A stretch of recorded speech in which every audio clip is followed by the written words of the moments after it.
Cuentos de amor, de locura y de muerte, por Horacio Quiroga. Apaga las luces, ponte los audífonos y deja que yo te cuente el resto. 1. Una estación de amor. Primavera. Era el martes de carnaval. Neville acababa de entrar en el corso ya al oscurecer y mientras deshacía un paquete de serpentinas, miró al carruaje de delante. Extrañado de una cara que no había visto en el coche la tarde anterior, preguntó a sus compañeros: «¿Quién es? No parece fea». «¡Un demonio! Es lindísima. Creo que sobrina o cosa así del doctor Arrizabalaga. Llegó ayer, me parece». Neville fijó entonces atentamente los ojos en la hermosa criatura. Era una chica muy joven aún, acaso de no más de 14 años, pero ya núbil. Tenía bajo el cabello muy oscuro un rostro de suprema blancura, de ese blanco mate y raso que es patrimonio exclusivo de los cutis muy finos. Ojos azules, largos, perdiéndose hacia las sienes entre negras pestañas, tal vez un poco separados, lo que da, bajo una frente tersa, aire de mucha nobleza o gran terquedad. Pero sus ojos, tal como eran, llenaban aquel semblante en flor con la luz de su belleza. Y al sentirlos Neville detenidos un momento en los suyos, quedó deslumbrado. «¡Qué encanto!», murmuró, quedando inmóvil con una rodilla en el almohadón del surrey. Un momento después, las serpentinas volaban hacia la Victoria. Ambos carruajes estaban ya enlazados por el puente colgante de papel y la que lo ocasionaba sonreía de vez en cuando al galante muchacho. Más aquello llegaba ya a la falta de respeto a personas, cocheros y aún al carruaje. Las serpentinas llovían sin cesar. Tanto fue que las dos personas sentadas atrás se volvieron y, bien que sonriendo, examinaron atentamente al derrochador. «¿Quiénes son?», preguntó Neville en voz baja. «El doctor Arrizabalaga. Cierto que no lo conoces. La otra es la madre de tu chica. Es cuñada del doctor». Como en pos del examen, Arrizabalaga y la señora se sonrieran francamente ante aquella exuberancia de juventud, Neville se creyó en el deber de saludarlos, a lo que respondió el terceto con jovial condescendencia. Este fue el principio de un idilio que duró 3 meses y al que Neville aportó cuanto de adoración cabía en su apasionada adolescencia. Mientras continuó el corso, y en concordia se prolonga hasta horas increíbles, Neville tendió incesantemente su brazo hacia adelante, tan bien que el puño de su camisa, desprendido, bailaba sobre la mano. Al día siguiente se reprodujo la escena, y como esta vez el corso se reanudaba de noche con batalla de flores, Neville agotó en un cuarto de hora 4 inmensas canastas. Arrizabalaga y la señora se reían, volviendo la cabeza a menudo, y la joven no apartaba casi sus ojos de Neville. Este echó una mirada de desesperación a sus canastas vacías, más sobre el almohadón del surrey quedaba aún uno, un pobre ramo de siemprevivas y jazmines del país. Neville saltó con él por sobre la rueda del surrey, dislocóse casi un tobillo y corriendo a la Victoria, jadeante, empapado en sudor y con el entusiasmo a flor de ojos, tendió el ramo a la joven. Ella buscó atolondradamente otro, pero no lo tenía. Sus acompañantes se reían. «¡Pero loca!», le dijo la madre señalándole el pecho. «Ahí tienes uno». El carruaje arrancaba al trote. Neville, que había descendido afligido del estribo, corrió y alcanzó el ramo que la joven le tendía con el cuerpo casi fuera del coche. Neville había llegado 3 días atrás de Buenos Aires, donde concluía su bachillerato. Había permanecido allá 7 años, de modo que su conocimiento de la sociedad actual de Concordia era mínimo. Debía quedar aún 15 días en su ciudad natal, disfrutados en pleno sosiego de alma, sino de su cuerpo. Y he aquí que desde el segundo día perdía toda su serenidad. Pero en cambio, ¡qué encanto! ¡Qué encanto!, se repetía pensando en aquel rayo de luz, flor y carne femenina que había llegado a él desde el carruaje. Se reconocía real y profundamente deslumbrado y enamorado, desde luego. ¿Y si ella lo quisiera? ¿Lo querría? Neville, para dilucidarlo, confiaba mucho más que en el ramo de su pecho, en la precipitación aturdida con que la joven había buscado algo que darle. Evocaba claramente el brillo de sus ojos cuando lo vio llegar corriendo, la inquieta expectativa con que lo esperó, y en otro orden, la morbidez del joven pecho al tenderle la mano. Y ahora concluido, ella se iba al día siguiente a Montevideo. ¿Qué le importaba lo demás? Concordia, sus amigos de antes, su mismo padre. Por lo menos iría con ella hasta Buenos Aires. Hicieron efectivamente el viaje juntos, y durante él, Neville llegó al más alto grado de pasión que puede alcanzar un romántico muchacho de 18 años que se siente querido. La madre acogió el casi infantil idilio con afable complacencia, y se reía a menudo al verlos, hablando poco, sonriendo sin cesar y mirándose infinitamente.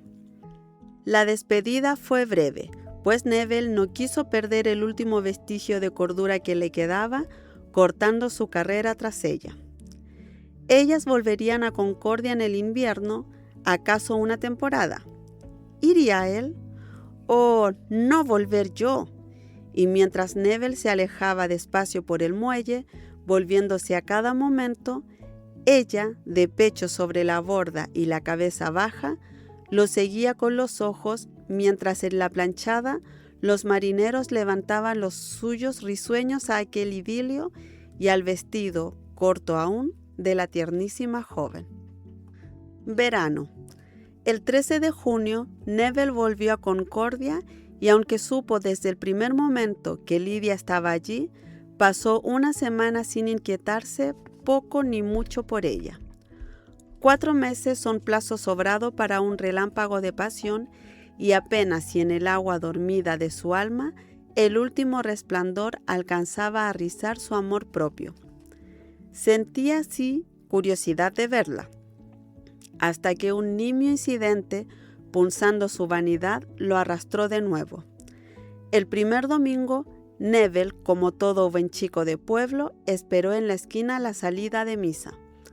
Al fin, las últimas acaso, erguidas y mirando adelante, Lidia y su madre avanzaron por entre la fila de muchachos. Neville, al verla de nuevo, sintió que sus ojos se dilataban para absorber en toda su plenitud la figura bruscamente adorada. Esperó con ansia casi dolorosa el instante en que los ojos de ella, en un súbito resplandor de dichosa sorpresa, lo reconocerían entre el grupo. Pero pasó con su mirada fría fija adelante. «Parece que no se acuerda más de ti», le dijo un amigo que a su lado había seguido el incidente. «No mucho», se sonrió él, «y es lástima, porque la chica me gustaba en realidad». Pero cuando estuvo solo, se lloró a sí mismo su desgracia.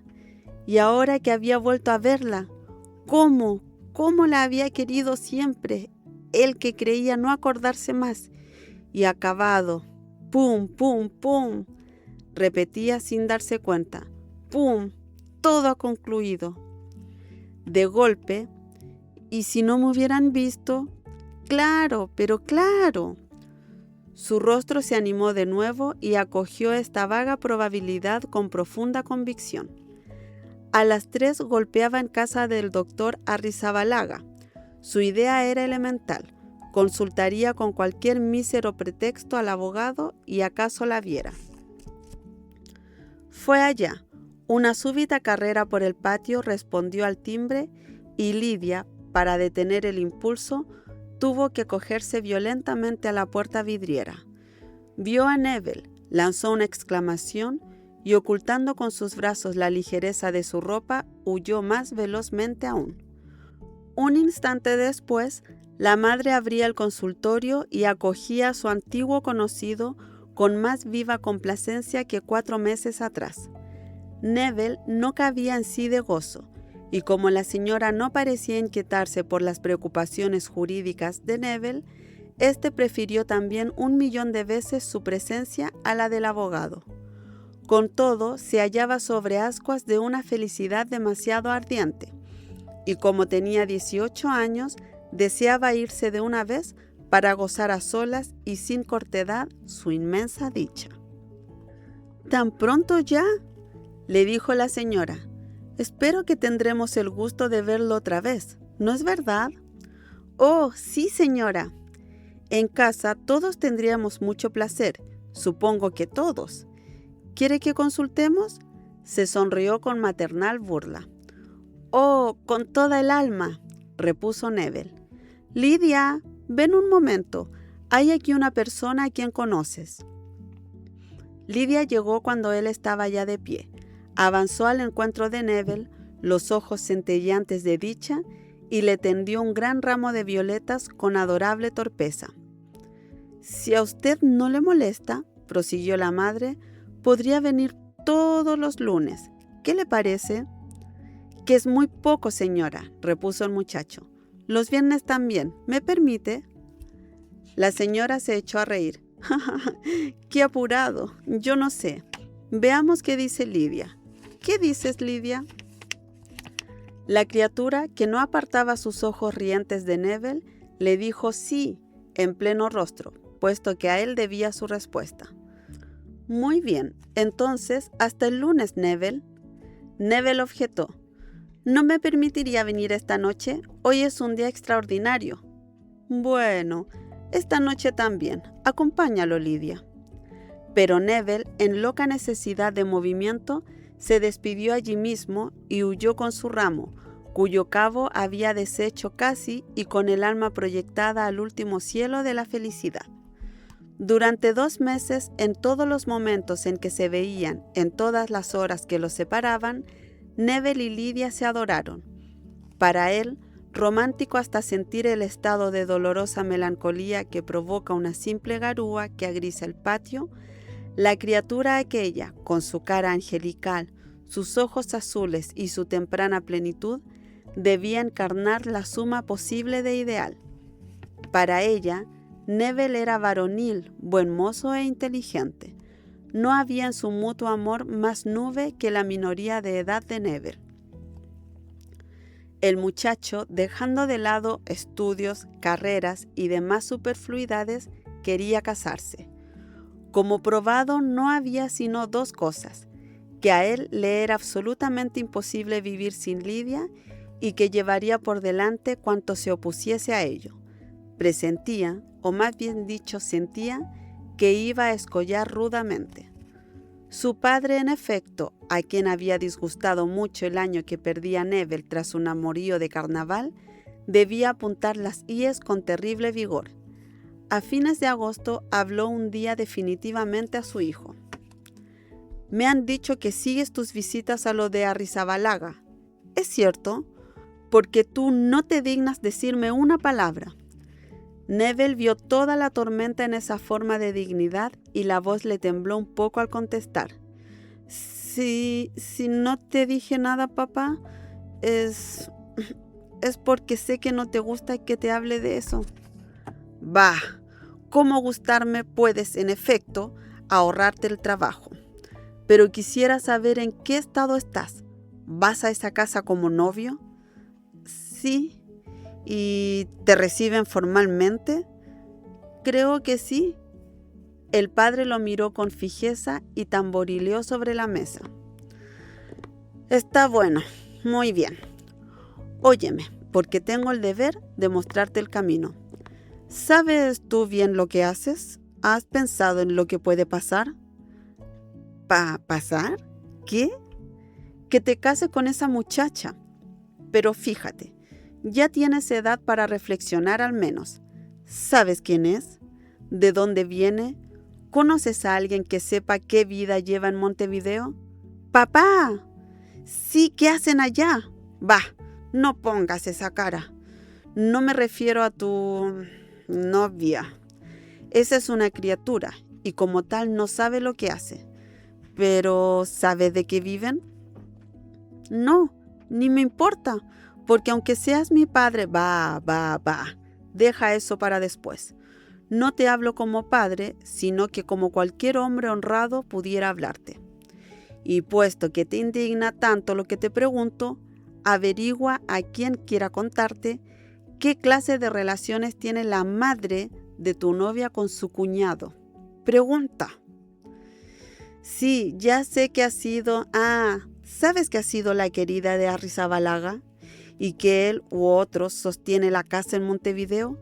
¿Y te quedas tan fresco? Sí, ya sé. Tu novia no tiene nada que ver con esto, ya sé. No hay impulso más bello que el tuyo. Pero anda con cuidado, porque puedes llegar tarde. No, cálmate. No tengo ninguna idea de ofender a tu novia. Y creo, como te he dicho, que no está contaminada aún por la podredumbre que la rodea.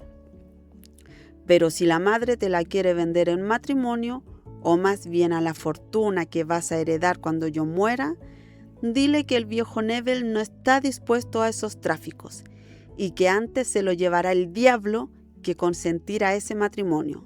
Nada más quería decirte.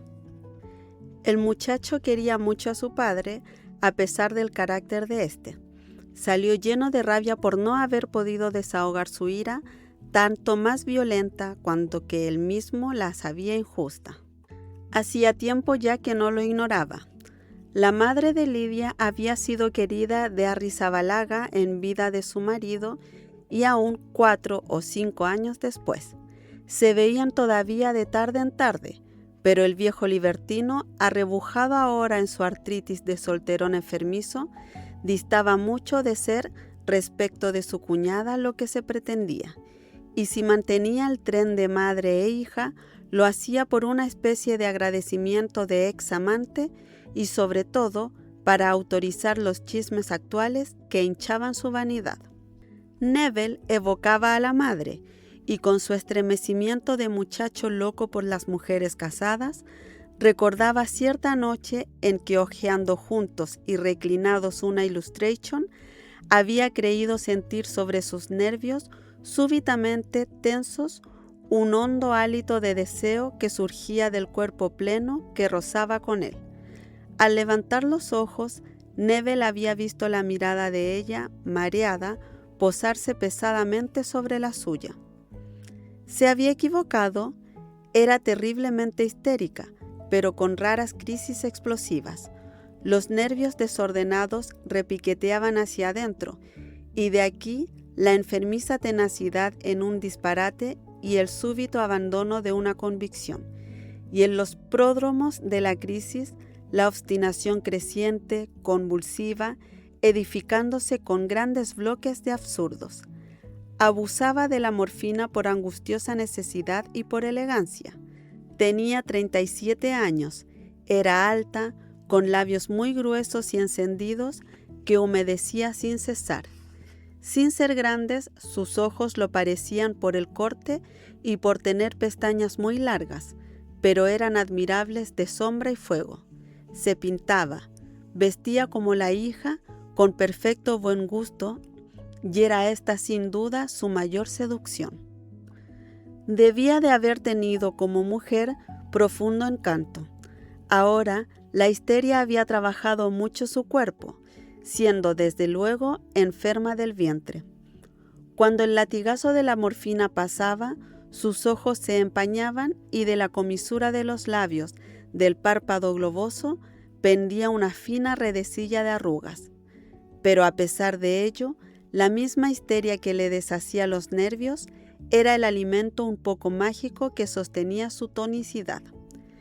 Quería entrañablemente a Lidia, y con la moral de las burguesas histéricas hubiera envilecido a su hija para hacerla feliz. Esto es, para proporcionarle aquello que habría hecho su propia felicidad. Así, la inquietud del padre de Neville a este respecto tocaba a su hijo en lo más hondo de sus cuerdas de amante. ¿Cómo había escapado Lidia? porque la limpieza de su cutis, la franqueza de su pasión de chica que surgía con adorable libertad de sus ojos brillantes, eran no ya prueba de pureza, sino escalón de noble gozo por el que Neville ascendía triunfal a arrancar de una manotada de la planta podrida la flor que pedía por él. Esta convicción era tan intensa que Neville jamás la había besado.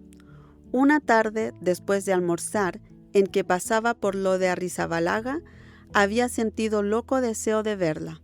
Su dicha fue completa, pues la halló sola en batón y los rizos sobre las mejillas.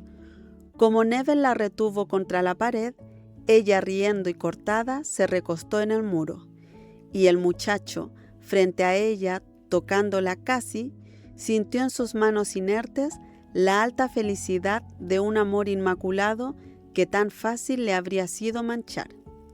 Pero luego, una vez su mujer, Neville precipitaba cuanto le era posible su casamiento. Su habilitación de edad obtenida en esos días le permitía por su legítima materna afrontar los gastos. Quedaba el consentimiento del padre y la madre apremiaba este detalle. La situación de ella, sobrado equívoca en concordia, exigía una sanción social que debía comenzar desde luego por la del futuro suegro de su hija. Y sobre todo, la sostenía el deseo de humillar, de forzar a la moral burguesa a doblar las rodillas ante la misma inconveniencia que despreció. Ya había tocado el punto varias veces con su futuro yerno, con alusiones a mi suegro, mi nueva familia, la cuñada de mi hija. Neville se callaba y los ojos de la madre brillaban entonces con más sombrío fuego. Hasta que un día la llama se levantó. Neville había fijado el 18 de octubre para su casamiento. Faltaba más de un mes aún, pero la madre hizo entender claramente al muchacho que quería la presencia de su padre esa noche. «Será difícil», dijo Neville después de un mortificante silencio. «Le cuesta mucho salir de noche. No sale nunca». «Ah», exclamó solo la madre, mordiéndose rápidamente el labio. Otra pausa siguió, pero esta ya de presagio. «Porque usted no hace un casamiento clandestino, ¿verdad?» «Oh», se sonrió difícilmente Neville. «Mi padre tampoco lo cree». «¿Y entonces?» Nuevo silencio, cada vez más tempestuoso. «¿Es por mí que su señor padre no quiere asistir?» «No, no, señora», exclamó al fin Neville impaciente. «Está en su modo de ser. Hablaré de nuevo con él si quiere». «¿Yo? ¿Querer?» Se sonrió la madre dilatando las narices. «Haga lo que le parezca. ¿Quiere irse Neville ahora? No estoy bien». Neville salió profundamente disgustado. ¿Qué iba a decir a su padre? Este sostenía siempre su rotunda oposición a tal matrimonio y el hijo ya había emprendido las gestiones para prescindir de ella. «Puedes hacer eso y todo lo que te dé la gana, pero mi consentimiento para que esta entretenida sea tu suegra, jamás». Después de 3 días, Neville decidió concluir de una vez con ese estado de cosas y aprovechó para ello un momento en que Lidia no estaba. Hablé con mi padre», comenzó Neville, «y me ha dicho que le será completamente imposible asistir». La madre se puso un poco pálida, mientras sus ojos, en un súbito fulgor, se estiraban hacia las sienes. «Ah, ¿y por qué?» «No sé», repuso con voz sorda Neville. «Es decir, que su señor padre teme mancharse si pone los pies aquí». «No sé», repitió él, obstinado a su vez. «Es que es una ofensa gratuita la que nos hace ese señor. ¿Qué se ha figurado?», añadió con voz ya alterada y los labios temblantes. «¿Quién es él para darse ese tono?». Neville sintió entonces el fustazo de reacción en la cepa profunda de su familia. «¿Qué es? No sé. repuso con la voz precipitada a su vez, pero no solo se niega a asistir, sino que tampoco da su consentimiento. ¿Qué? ¿Que se niega? ¿Y por qué? ¿Quién es él, el más autorizado para esto? Neville se levantó. ¿Usted no? Pero ella se había levantado también. Sí, él. Usted es una criatura. Pregúntele de dónde ha sacado su fortuna robada a sus clientes. Y con esos aires, su familia irreprochable, sin mancha, se llena la boca con eso. Su familia. ¡Ja! Dígale que le cuente cuántas paredes tenía que saltar para ir a dormir con su mujer antes de casarse. Sí, y me viene con su familia. Muy bien, váyase. Estoy hasta aquí de hipocresías. Que lo pase bien. Neville vivió 4 días en la más honda desesperación. ¿Qué podía esperar después de lo sucedido? Al quinto y al anochecer recibió una esquela. Octavio, Lidia está bastante enferma y solo su presencia podrá calmarla. María S. de Arrizabalaga. Era una treta, no cabía duda. Pero si su Lidia en verdad fue esa noche. Y la madre lo recibió con una discreción que asombró a Neville, sin afabilidad excesiva ni tampoco aire de pecadora que da disculpas. Si quiere verla... Neville entró con la madre y vio a su amor adorado en la cama, el rostro con esa frescura sin polvos que dan únicamente los 14 años y las piernas recogidas. Se sentó a su lado y en balde la madre esperó a que se dijeran algo. No hacían sino mirarse y sonreír. De pronto, Neville sintió que estaban solos y la imagen de la madre surgió nítida. Se va para que el transporte de mi amor reconquistado pierda la cabeza y el matrimonio sea así forzoso. Pero en ese cuarto de hora de goce final que le ofrecían adelantado a costa de un pagaré de casamiento, el muchacho de 18 años sintió, como aquella vez contra la pared, el placer sin la más leve mancha de un amor puro en toda su aureola de poético idilio. Solo Neville pudo decir cuán grande fue su dicha recuperada en pos del naufragio. Él también olvidaba lo que fuera en la madre explosión de calumnia, ansia rabiosa de insultar a los que no lo merecen. Pero tenía la más fría decisión de apartar a la madre de su vida una vez casados. El recuerdo de su tierna novia, pura y riente en la cama de que se había descendido una punta para él, encendía la promesa de una voluptuosidad íntegra a la que no había robado prematuramente el más pequeño diamante. A la noche siguiente, al llegar a lo de Arrizabalaga, Neville halló el zaguán oscuro. Después de largo rato, la sirvienta entreabrió la ventana. ¿Han salido?, preguntó él, extrañado. No, se van a Montevideo. Han ido al Salto a dormir a bordo. Ah, murmuró Neville aterrado. Tenía una esperanza aún. ¿El doctor? ¿Puedo hablar con él? No está. Se ha ido al club después de comer. Una vez solo en la calle oscura, Neville levantó y dejó caer los brazos con mortal desaliento. Se acabó todo.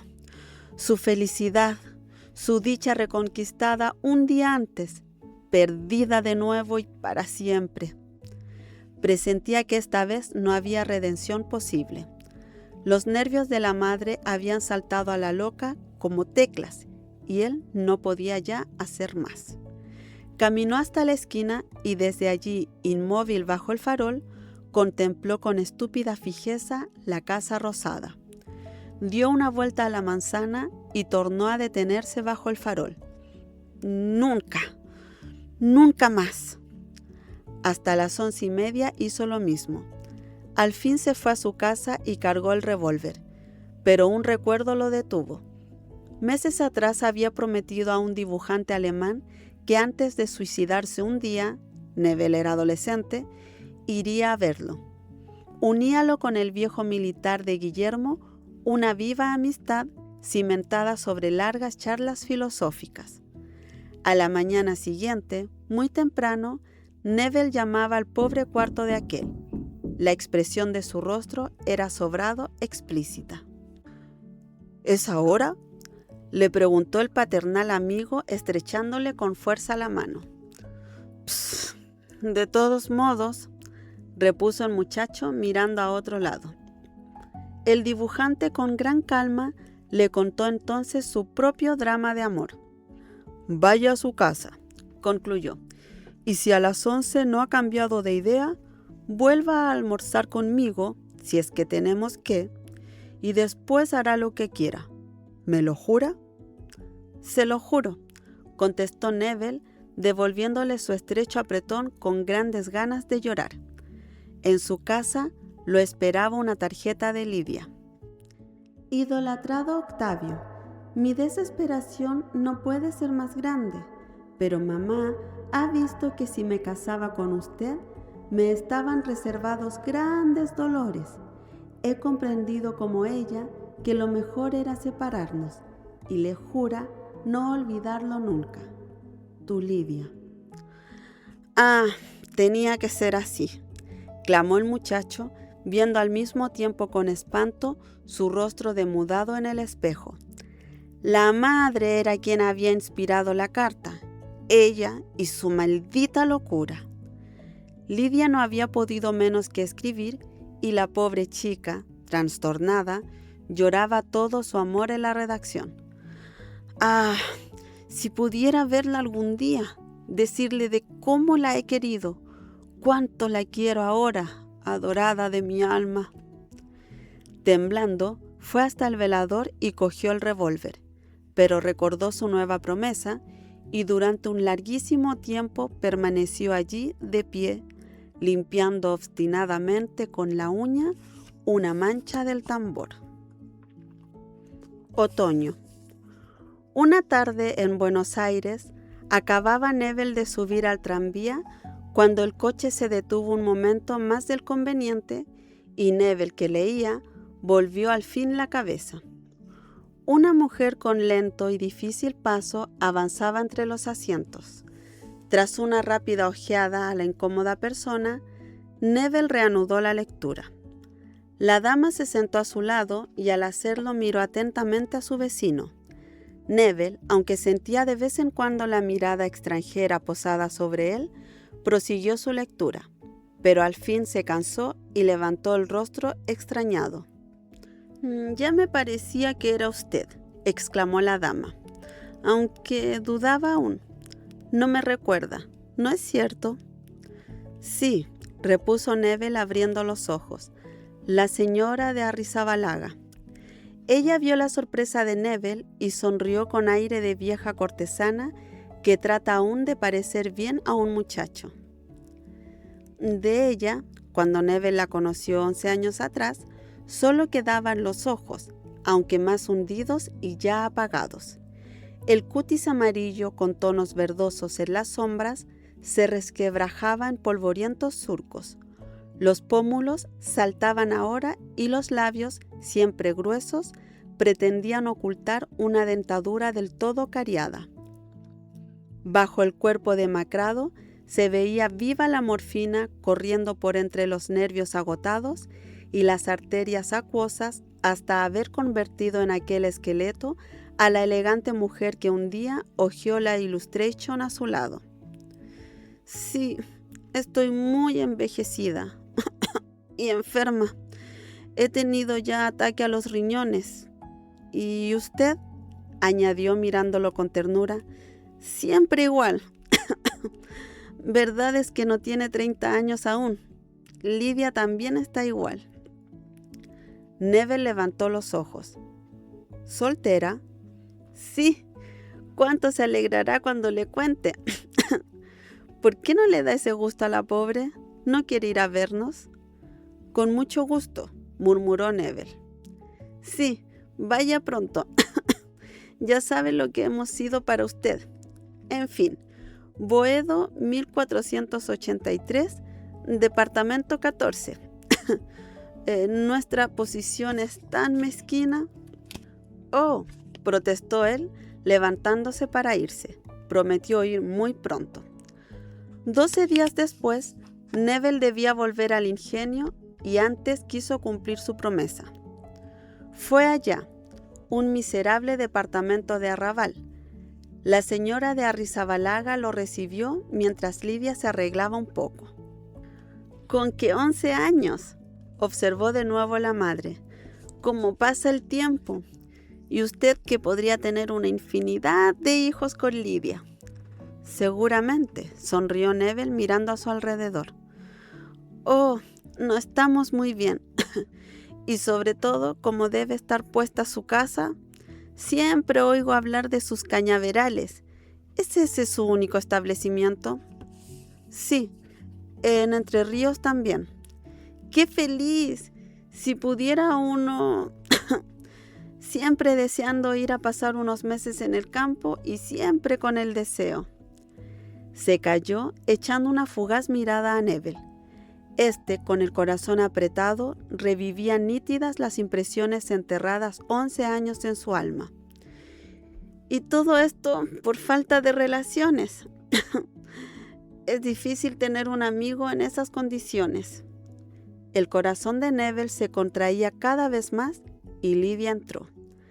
También ella estaba muy cambiada, porque el encanto de un candor y una frescura de los 14 años no se vuelve a hallar más en la mujer de 26. Pero bella siempre, su olfato masculino sintió en su cuello mórbido, en la mansa tranquilidad de su mirada y en todo lo indefinible que denuncia al hombre el amor ya gozado, que debía guardar velado para siempre el recuerdo de la Lidia que conoció. Hablaron de cosas muy triviales con perfecta discreción de personas maduras. Cuando ella salió de nuevo un momento, la madre reanudó. «Sí, está un poco débil. Y cuando pienso que en el campo se repondría enseguida... Vea, Octavio, ¿me permite ser franca con usted? Ya sabe que lo he querido como a un hijo. ¿No podríamos pasar una temporada en su establecimiento? ¿Cuánto bien le haría a Lidia?» «Soy casado», repuso Neville. La señora tuvo un gesto de viva contrariedad y por un instante su decepción fue sincera, pero enseguida cruzó sus manos cómicas. «¿Casado usted? Oh, qué desgracia, qué desgracia.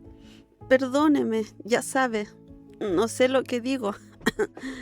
«¿Y su señora vive con usted en el ingenio?» «Sí, generalmente. Ahora está en Europa». «¡Qué desgracia! Es decir, Octavio», añadió abriendo los brazos con lágrimas en los ojos. «A usted le puedo contar. Usted ha sido casi mi hijo. Estamos poco menos que en la miseria. ¿Por qué no quiere que vaya con Lidia?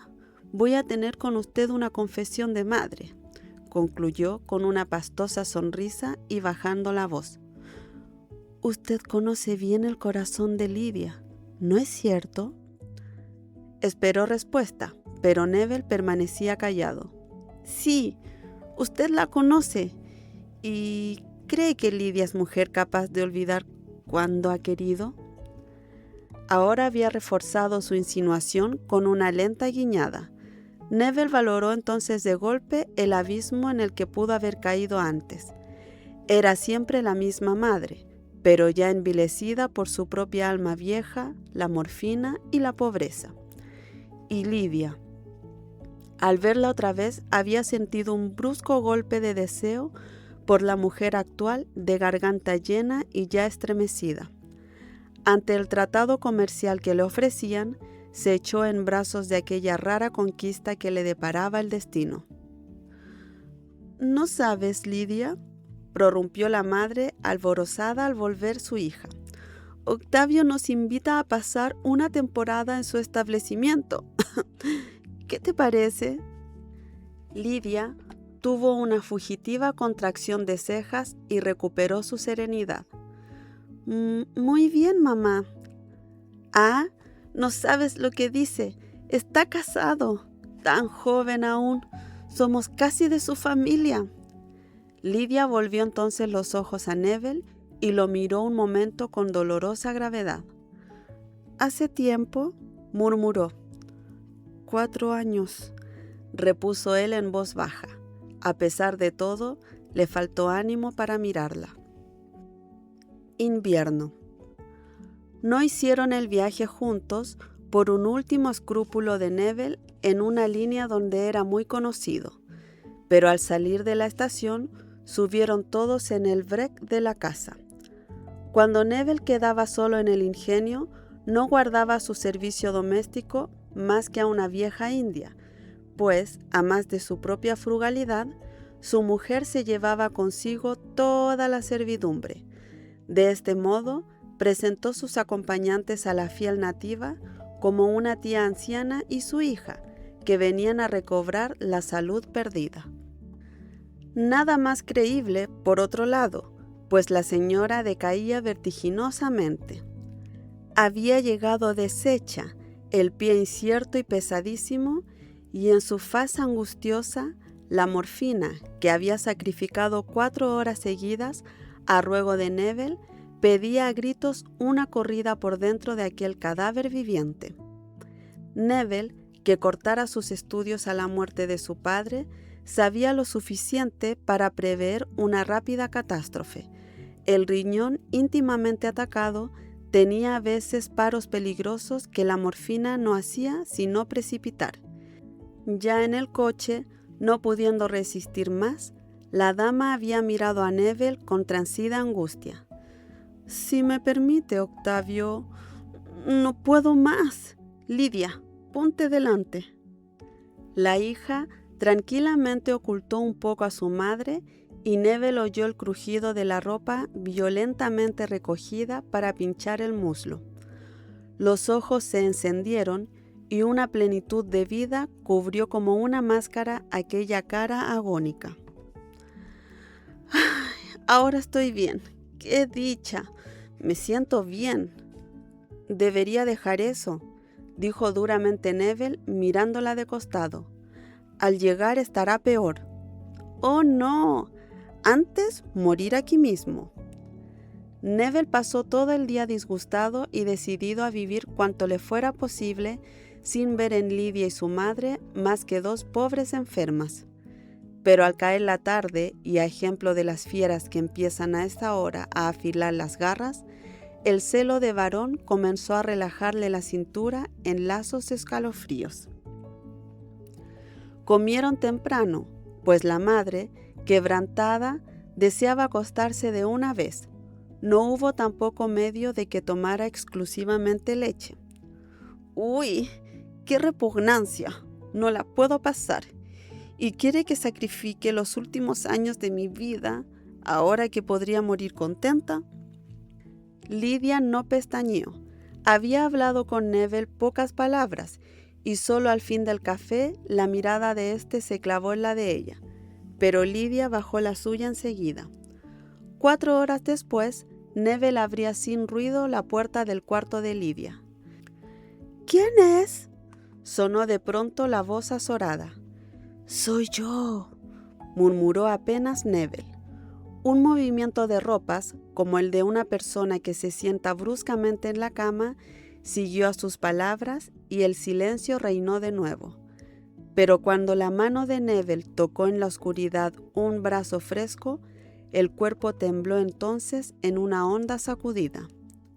Luego, inerte al lado de aquella mujer que ya había conocido el amor antes que él llegara, subió de lo más recóndito del alma de Neville el santo orgullo de su adolescencia, de no haber tocado jamás, de no haber robado ni un beso siquiera a la criatura que lo miraba con radiante candor. Pensó en las palabras de Dostoyevsky, que hasta ese momento no había comprendido. Nada hay más bello y que fortalezca más en la vida que un recuerdo puro. Neville lo había guardado ese recuerdo sin mancha, pureza inmaculada de sus 18 años, y que ahora yacía allí, enfangado hasta el cáliz sobre una cama de sirvienta. Sintió entonces sobre su cuello 2 lágrimas pesadas silenciosas. Ella a su vez recordaría, y las lágrimas de Lidia continuaban una tras otra, regando como una tumba el abominable fin de su único sueño de felicidad. Durante 10 días, la vida prosiguió en común, aunque Neville estaba casi todo el día afuera. Por tácito acuerdo, Lidia y él se encontraban muy pocas veces solos, y aunque de noche volvían a verse, pasaban aún entonces largo tiempo callados. Lidia misma tenía bastante que hacer cuidando a su madre postrada al fin. Como no había posibilidad de reconstruir lo ya podrido, y aún a trueque del peligro inmediato que ocasionara, Neville pensó en suprimir la morfina, pero se abstuvo una mañana que, entrando bruscamente en el comedor, sorprendió a Lidia, que se bajaba precipitadamente las faldas. Tenía en la mano la jeringuilla y fijó en Neville su mirada espantada. «¿Hace mucho tiempo que usas eso?», le preguntó al fin. «Sí», murmuró Lidia, doblando en una convulsión la aguja. Neville la miró aún y se encogió de hombros. Sin embargo, como la madre repetía sus inyecciones con una frecuencia terrible para ahogar los dolores de su riñón que la morfina concluía de matar, Neville se decidió a intentar la salvación de aquella desgraciada, sustrayéndole la droga. «¡Octavio! ¡Me va a matar!», clamó ella con ronca súplica. «Mi hijo Octavio no podría vivir un día». «Es que no vivirá 2 horas si le dejo eso», contestó Neville. «No importa, mi Octavio. Dame la morfina». Neville dejó que los brazos se tendieran a él inútilmente y salió con Lidia. «¿Tú sabes la gravedad del estado de tu madre?». «Sí, los médicos me habían dicho». Él la miró fijamente. «Es que está mucho peor de lo que imaginas». Lidia se puso blanca y, mirando afuera, ahogó un sollozo mordiéndose los labios. «¿No hay médico aquí?», murmuró. «Aquí no, ni en 10 leguas a la redonda, pero buscaremos». Esa tarde llegó el correo cuando estaban solos en el comedor y Neville abrió una carta. «¿Noticias?», preguntó Lidia inquieta, levantando los ojos a él. «Sí», repuso Neville prosiguiendo la lectura. «¿Del médico?», volvió a preguntar Lidia al rato, más ansiosa aún. «No, de mi mujer», repuso él con la voz dura, sin levantar los ojos. A las 10 de la noche, Lidia llegó corriendo a la pieza de Neville. «¡Octavio! ¡Mamá se muere!». Corrieron al cuarto de la enferma. Una intensa palidez cadaverizaba ya el rostro. Tenía los labios desmesuradamente hinchados y azules, y por entre ellos se escapaba un remedo de palabra gutural y a boca llena. «Plo, plo, plo». Neville vio enseguida sobre el velador el frasco de morfina casi vacío. «Es claro que se muere. ¿Quién le ha dado esto?», preguntó. «No sé, Octavio. Hace un rato sentí ruido. Seguramente lo fue a buscar a tu cuarto cuando no estabas. Mamá, pobre mamá». Cayó sollozando sobre el miserable brazo que pendía hasta el piso. Neville la pulsó. El corazón no daba más y la temperatura caía. Al rato, los labios callaron su pla, pla, y en la piel aparecieron grandes manchas violetas. A la 1 de la mañana murió. Esa tarde, luego del entierro, Neville esperó que Lidia concluyera de vestirse mientras los peones cargaban las valijas en el carruaje. «Toma esto», le dijo cuando ella estuvo a su lado, tendiéndole un cheque por 10,000 pesos. Lidia se estremeció violentamente y sus ojos enrojecidos se fijaron de lleno en los de Neville, pero él sostuvo la mirada. «Toma, pues», repitió sorprendido. Lidia lo tomó y se bajó a recoger su valijita. Neville entonces se inclinó sobre ella. «Perdóname», le dijo, No me juzgues peor de lo que soy. En la estación esperaron un rato y sin hablar junto a la escalerilla del vagón, pues el tren no salía aún. Cuando la campana sonó, Lidia le tendió la mano, que Neville retuvo un momento en silencio. Luego, sin soltarla, cogió a Lidia de la cintura y la besó hondamente en la boca. El tren partió. Inmóvil, Neville siguió con la vista a la ventanilla que se perdía, pero Lidia no se asomó. Fin. Hola, gracias por llegar al final de este relato. Si disfrutas perderte en una buena historia, este es tu lugar. Suscríbete a Libros para Escuchar Chile y siempre tendrás un nuevo relato que te acompañe. No olvides activar la campanita para no perderte ningún estreno. Tu apoyo me ayuda muchísimo a seguir creando. Así que dale play y nos escuchamos en la próxima.